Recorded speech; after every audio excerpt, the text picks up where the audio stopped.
বিসমিল্লাহির রহমানির রহিম। আসসালামু আলাইকুম। ত্যাগের পরাকাষ্ঠা, তাকওয়ার মহিমান্বিত পথ নির্দেশনা এবং আত্মশুদ্ধির অনন্য বার্তা নিয়ে বছর ঘুরে বিশ্ব মুসলিমের দুয়ারে আবারও হাজির পবিত্র ঈদুল আজহা।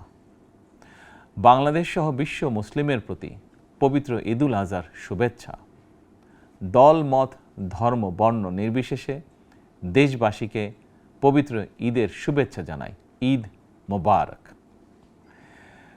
কোরবানি শুধু পশু জবাই নয়, বরং লোভ, লালসা, হিংসা, বিদ্বেষ আর মনের পশুত্বকে পরাভূত করার দীক্ষা গ্রহণের মধ্যেই নিহিত রয়েছে কোরবানির মাহাত্ম্য ও তাৎপর্য।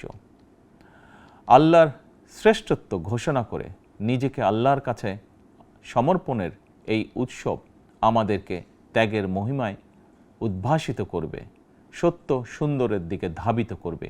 এটিই হোক পবিত্র কোরবানির অন্যতম শিক্ষা। প্রিয় দেশবাসী, যাদেরকে আল্লাহ এবছর কোরবানি করার সামর্থ্য দিয়েছেন, তাদের প্রতি আমার বিনীত আবেদন, এবছর যাদের পশু কোরবানি দেওয়ার সামর্থ্য হয়নি, তাদের সঙ্গে কোরবানির পশুর মাংস ভাগাভাগি করে নিন। এটিও কোরবানির আরেকটি অন্যতম শিক্ষা। প্রিয় দেশবাসী, আপনাদের প্রতি আমার বিনীত আহ্বান, কোরবানির চামড়া যথাযথ প্রক্রিয়ায় সংরক্ষণ করুন। কোরবানির পশুর রক্ত ও বর্জ্য পরিষ্কারের ব্যাপারে পরিচ্ছন্নতা কর্মীদের সহায়তা করুন দয়া করে। যথাসম্ভব নিজেরাও পরিচ্ছন্নতা অভিযানে অংশ নিন সম্ভব হলে, যাতে কোরবানির দিনই সংশ্লিষ্ট স্থানগুলো পরিষ্কার পরিচ্ছন্ন করে ফেলা যায়।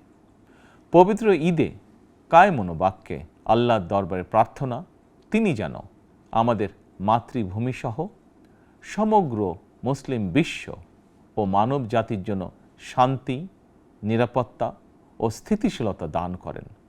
একই সঙ্গে আমি বিশ্ব জুড়ে শান্তি, সম্প্রীতি এবং নিরাপত্তার জন্য মহান আল্লাহ রাব্বুল আলামিনের দরবারে প্রার্থনা করছি।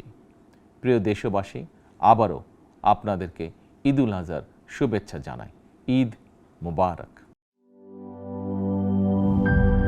72 ঘন্টা ময়েশ্চার লক সমৃদ্ধ লিলি বডি ওয়াশ। শিয়া বাটারের গুডনেস স্কিন রিপেয়ার করে রাখে সফট ও গ্লোয়িং।